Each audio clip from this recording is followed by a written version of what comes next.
దూరం వెళ్ళి ఇస్తానా వస్తానా నువ్వు పక్క జరుగు. ఎప్పుడో తీసేసిన కూడా ఆన్ చేసి స్టార్ట్ అయిందా? చూడండి గాయస్, నేను వెళ్ళిపోతున్నాను అనేసి ఊరికి మా మమ్మీ అయితే శారీకి కొంచెం లేదు అనమాట.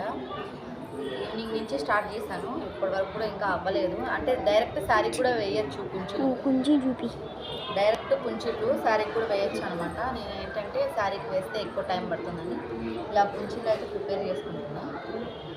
ఇలా వేసుకొని అన్నీ కూడా వేసేద్దాము అనేసి వేసేస్తే ఈజీగా ఉంటుంది. నా కొడుకు ఉన్నాడు కదా, వాడు కూడా పెరికేస్తాడు అనమాట. డైరెక్ట్గా వేయాలంటే టైం సరిపోదు, అందుకనేసి నేనైతే వేస్తున్నాను. నెక్స్ట్ ఇంకో వీడియో వచ్చేసి నేను శారీకి కూడా పెట్టేది కూడా వీడియో తీస్తాను, చూడండి. థ్యాంక్స్ ఫర్ వాచింగ్, సపోర్ట్ మీ అండి, సబ్స్క్రైబ్ మై ఛానల్.